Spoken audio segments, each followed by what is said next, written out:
Hello, everyone, and welcome back to the Football Chuggu Podcast. My name is Thomas Durning, and today I am joined by my co-host, Pearse McLaughlin. Hello, Pearse. Hello, how you doing? I'm doing well.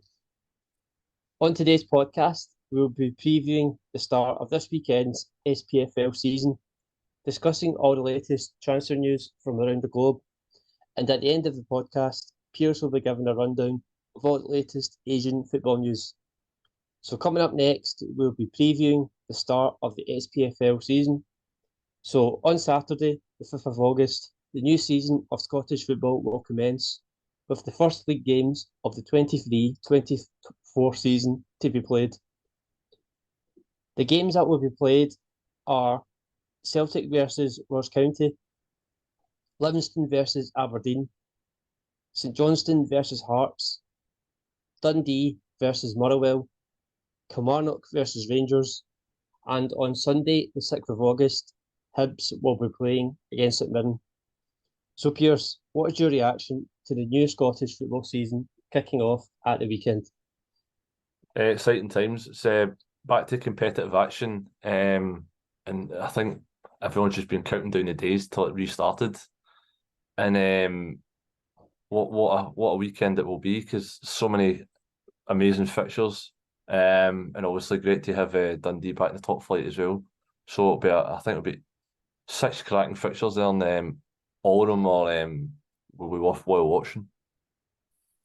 Yeah, exciting times. It's always this kind of part of the year. It's always really exciting because the football season's starting again. So it's been a long time coming, to be honest. It's been way too long. But weekend will be really good to see, kind of the proper competitive games. And, it's always exciting to see how each team will start the season because, although nothing gets decided at this time of the year, always getting off to a good start for any team in the season, it's so beneficial for towards the end of the season. So it's really exciting. And yeah. So we're going to predict the first games of the season. So, Piers, we'll start with you. If you've got in front of you all the fixtures. Yeah, I have, yeah. So, if you want to start off with the Celtic Ross County game. You want the correct score, or do you want just like a win or a loss? Well, you can predict both if you want. I'll do both. I think Ross County they scraped staying in the division last season when they looked dead and buried in the playoff final against Partick Thistle, and I do think going to Parkhead on Flag Day for Celtic away from home will be a very tough task. Although they do kind of cause Celtic some problems with just how defensive and resolute they are. But I can only see a Celtic win. I'm going to say a 3-0 Celtic win. Comfortable, but the fact is obviously Celtic have got a few players come back for injury, and obviously it's still early season and new signings as well, so they'll still not be up to full speed, but I think they'll get enough to get the job done. I think a comfortable 3-0 win. In terms of Livingston Aberdeen, Livingston, we've heard this week as well, obviously their budget's been cut this season again. So they've got a limited budget, and I do think Aberdeen have strengthened this window with some top quality players. And I think with the plastic pitch, obviously an advantage for Livingston, but I'm going to go with a 2-1 Aberdeen win. I think Aberdeen will just have a bit too much quality once they get into the rhythm. But obviously Livingston will also put up a very good fight because, like you said, David Martindale's done an absolutely tremendous job up in Livingston. St Johnstone Hearts. Well, St Johnstone, they've just recently appointed at the start of the window. What was it? Stephen McLean. Stephen McLean was a former player and he was assistant manager last season to Callum Davison. And obviously he's had a few pretty bad results in the League Cup group stage where they get knocked out. I think they get a 4-0 drubbing at home. So not very good. And obviously Hearts last season kind of under Naismith kind of picked up a really good bit of form and narrowly missed out in third position in the league. But I think Hearts with Shankland in it back as well and a few other key players back I think they'll win that 2-0. I'm going to go 2-0. I think McLean, like you say, Steve McLean's touched on earlier in the week, still looking to add in a few quality players, but I think Hearts will just have too much for them because I think they're like, probably arguably the third best team in the country, probably joint with like, Aberdeen. Dundee versus Motherwell. Stuart Kettlewell had a great part of this second part of the season when he was interim and appointed full-time manager. Dundee up from the Championship. Tony Docherty's in charge now. And his first time job as a manager, obviously he's quite well known as being Derek McInnes's right hand man. So it'll be interesting to see, and I've seen it at Dundee have signed 11 new players this summer already. So it's hard to also bed in all these players, and if they're up to the standard of the SBL, and obviously Motherwell proved last season that they're well and truly a good top six side. So I think Motherwell I think also at Dens Park as well, I think Motherwell just win that 1-2-1. And obviously Kilmarnock Rangers, Kilmarnock at Rugby Park, also that plastic pitch is horrendous to play on. It's very sticky, very dry. And obviously last season they never picked up any results against Celtic or Rangers. And I think that's the one area McInnes will want to make sure that he lays a glove on Celtic and Rangers. And obviously his home form last season was outstanding for Kilmarnock, which virtually kept them in division because away from home they barely picked up any points. But obviously you look at Rangers as well, they've strengthened. You look at Danilo, Lammers, all these key players that have signed for big money. I do think Rangers will win the game, but I think it would just be a narrow win because of, like you say, the surface, and Kilmarnock will throw bodies in the line, have every man back. I think it'll probably be an entertaining game. It'll be a 3-2 Rangers. And I think they'll just have enough on the day. Obviously early season as well, and Rangers have got the European qualifiers cup as well. And then on Sunday, we've seen talk about qualifiers, we've seen Hibs in the qualifiers struggle. I don't know how they lost that game away from home, but I think there's an Andorran side. It's pretty terrible result for Scottish football because it just puts the coefficient down because you expect a club the size of Hibernian to do a lot better, and with the squad they've got, but they're playing a St Mirren side under Stephen Robinson last season were outstanding. They rarely conceded a goal, and they took points off of Celtic and Rangers last season, so they're a very good side that were in the top six as well. I'm going to go with a St Mirren win. I'm going to go a St Mirren 1-0 and maybe pile on the pressure of Lee Johnson so early on in the season. Yep. So I'll give you my predictions now. So just following on from, so we'll start with the Celtic Ross County game. Obviously Flag Day. It's always tough for the away team to come to Celtic Park on the first day of the season because all the Celtic fans it'll be a full stadium. The atmosphere will be, lifted a bit. Obviously Brendan Rodgers' first game back as well, which adds a little bit more to it. I'm going to say Celtic win that game 2-0.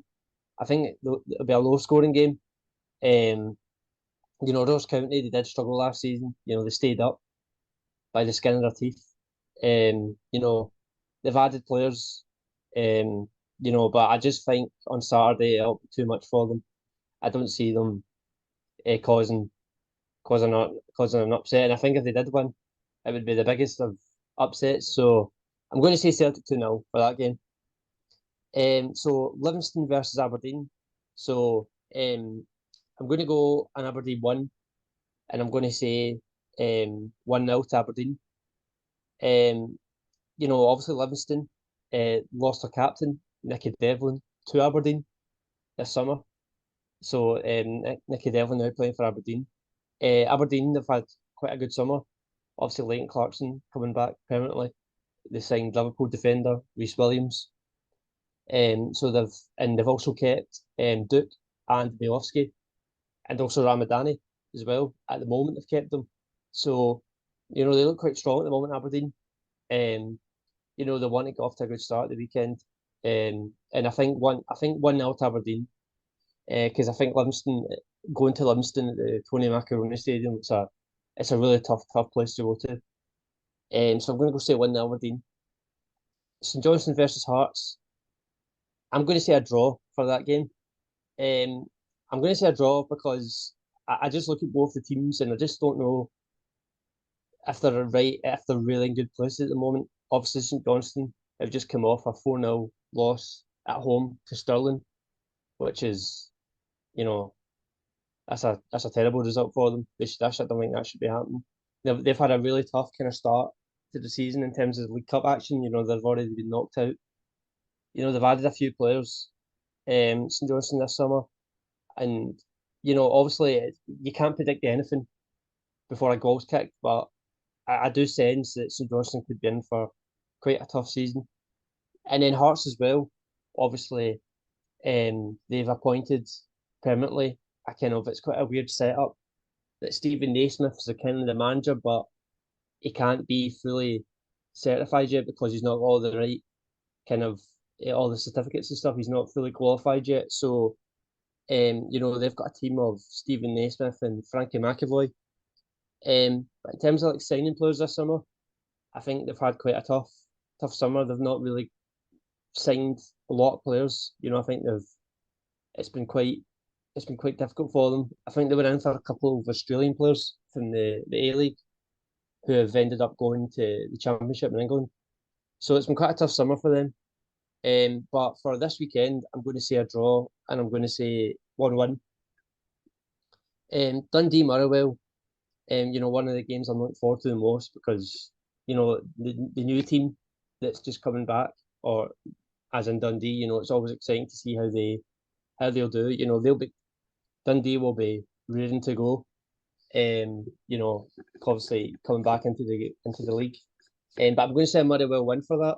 I'm going to say 2-1 Motherwell. I've been really impressed with Stuart Kettlewell since he's come in as Motherwell manager. Last season they did really well. The finish they were fantastic. And I think they've had quite a good League Cup group stage as well. They've got through that quite comfortably. But for Motherwell this season, I think the more interesting thing will be how they react without Kevin Van Veen, who's now left. He's went back to Holland. So it's going to be really interesting to see how they replace him in the goals because, his goal scoring record towards the end of last season was ridiculous. I think it was like 10 league goals in 10 games, something like that. Close. It could even be better than that. So it's going to be really interesting to see how Motherwell cope without Kevin Van Veen this season. But for Saturday, I'm going to say a 2-1 Motherwell win. And as for Kilmarnock versus Rangers, which is the evening kick-off, which adds a bit more excitement, I'm going to say 2-0 Rangers. Rangers, obviously, you were saying there, they've added lots of players this summer.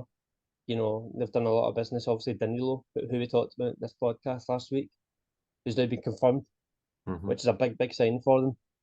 I think Rangers this kind of pre-season they've kind of struggled. They've not struggled, but they're just all kind of trying to gel together the team, and see who goes where and what works best. But I just think they'll have too much for Kilmarnock at the weekend. Obviously Kilmarnock, they did have quite a tough season last season. They've added players as well. Kel McGuinness came in from Hibs on a free transfer. So they lost Ash Taylor as well, Kilmarnock, who's quite a big asset for them last season in terms of set pieces. He was such a threat. So it's going to be interesting for Kilmarnock this season. But I think on Saturday it'll be 2-0 Rangers. And in the last game, Hibs St Mirren, I'm going to go a draw for that game. I'm actually going to go for a high goal. I'm going to say 2-2. Also just starting with Hibs as well. They recently just signed a striker this week from Holland I think it's called Veta. And he looks really, really good. He's played in the Dutch second division and his goal scoring record there has been amazing. And, I think it was close to £1 million Hibs played for him. So that's quite a big investment, and hopefully he's the replacement for Kevin Nisbet, who they've obviously lost this summer, and we desperately want to replace. And obviously you were saying there about the terrible result they had last week against I can't entirely sure what their name is, but they were a team from Andorra who finished second in the league, and it doesn't fare well for the coefficient in Scotland with these kind of results. And obviously their minds will be partly because they play tomorrow, and so they play the second leg of that match on Thursday. Sorry, so it'll be interesting to see. Obviously, if they get beat, their motivation and their confidence is going to be at an all-time low. And then if they get through that, they might be a bit more confident in themselves. So we'll see what happens with that game. And then St Mirren, they signed McMenamin from Northern Ireland, who is quite a good player. They've lost Declan Gallagher, St Mirren, Curtis Main. So it'll be interesting to see how they get on this season. But on Sunday, I think it'll be 2-2. So we will now move on to discussing all the latest transfer news from around the globe. So one of the big transfer news that has broke this past week is the news that Sadio Mane has left Bayern Munich to join Saudi Arabian club Al Nassr. So Mane leaves Bayern Munich after only a season with the Bundesliga champions and will join his new side, who have players such as Cristiano Ronaldo and also new signing Seko Fofana. So Pearse, what is your reaction to Sadio Mane joining Al Nassr? Pretty shocked, to be honest, because obviously, like you said, he only went to Bayern Munich last summer, and he done all he could at Liverpool, and he thought you'd go and smash it in the Bundesliga, but that didn't really happen at all. He kind of struggled. He was in and out of the side, and then he got a really bad injury that ruled him out of the World Cup. And he only came back like the last month or so of the season, and you thought next season he'll kick on, prove the doubters wrong. And then obviously this kind of transfers came out of nowhere really, but it's happened so quickly. And obviously Bayern Munich I don't think paid that much money for him, so I think they've made a profit. And obviously, like you say, he is still a top quality player. He's only 32 years of age, but he will be getting a massive increase in salary. And obviously, like you said, you touched on the players that are in the side already. You've got Seko Fofana, Cristiano Ronaldo, David Ospina, and then Marcelo Brozovic as well. So. And you've got Ronaldo and up front with Sadio Mane as well as Anderson Talisca. So it's quite a formidable side. And the whole league itself is kind of, every week you see like these top quality players are all moving there. But I think you just touched on like you just didn't expect Sadio Mane like to go so soon, because like you thought you would maybe try and prove that he is the main man to fill Lewandowski's boots. But obviously that money might be going towards Harry Kane. 55 million, so that can maybe push that deal over the line. So he maybe never fitted into the system that the Bayern Munich wanted. So I think maybe it's a win-win for all, to be honest, because he never really hit the ground running. And obviously, like you say, Harry Kane one's kind of edging closer, and that could be the main man that does finally replace Robert Lewandowski. And they've still got an array of attacking talent in the side, Bayern Munich. And but another top world-class player that's went to the Saudi Arabian Pro League. Yeah, totally agree with what you've all just said. In terms of like Mane and his Bayern Munich career, just as you said, what you said, I've been quite shocked with the fact that it never worked out, and the fact it only lasted a season. When he did sign for Bayern Munich last summer, I was expecting it to be really successful. Just basing it on Mane's career at Liverpool. He had a brilliant career at Liverpool, and I thought Mane would do really well at Bayern Munich, especially with the fact that Lewandowski had left. So I thought Mane would be more, kind of like the main man in terms of that attack. But it just hasn't worked for him, at Bayern Munich. I think he had an injury at Bayern Munich in last season, and that kind of made him miss the World Cup. Missed a little bit of the season at Bayern Munich. And, he just kind of struggled to get back into the team.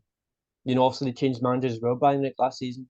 So it just didn't happen for him. But I always thought with Tuchel, I just thought Tuchel would really like Mane and would be a big part of his plans. But obviously Tuchel's decided that Mane's better going, and I think Mane is, and I think he was quite disappointed. I don't think he really wanted to leave Bayern Munich, but I think he's been told to go.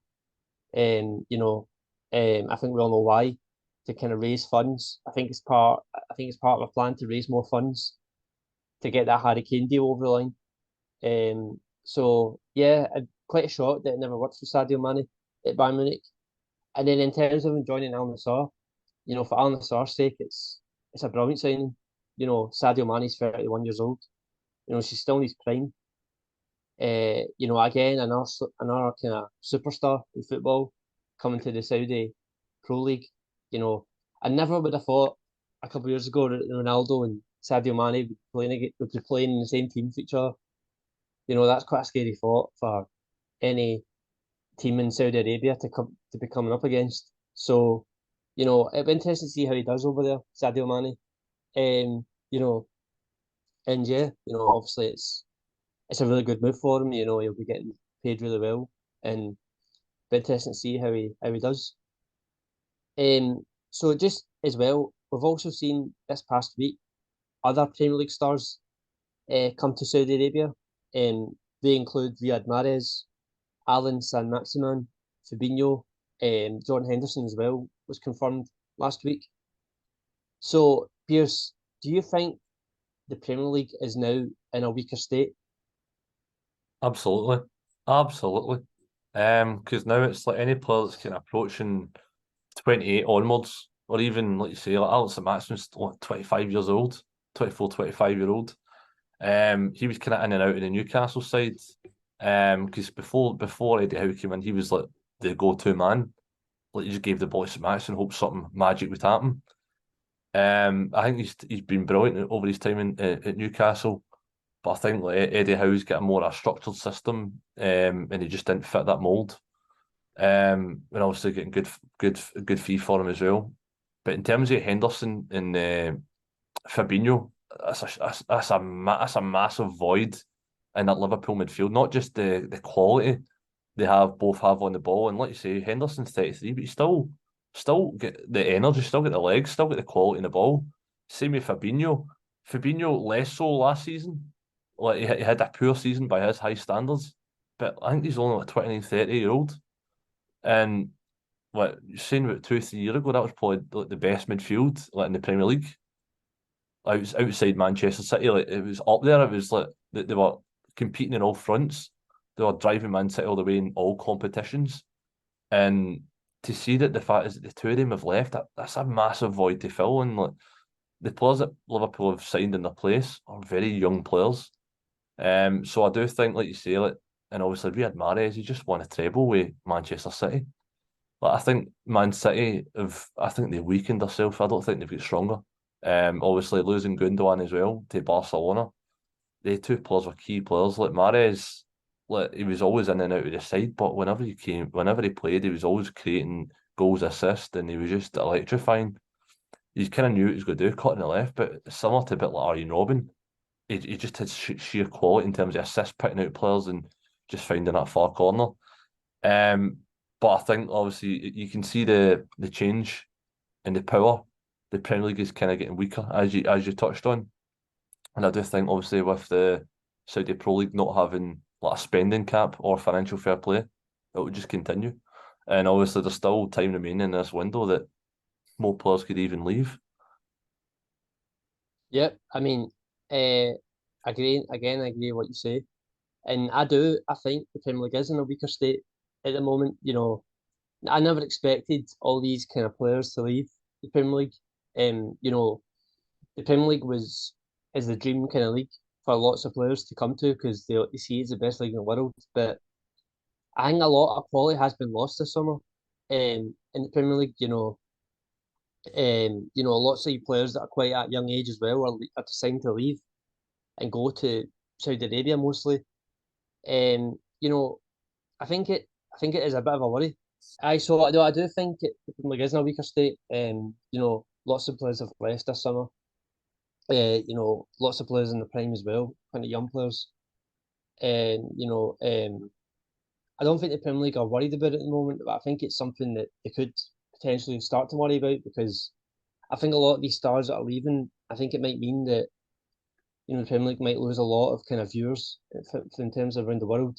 That their eyes might come off the Premier League, and that what could be quite a worry.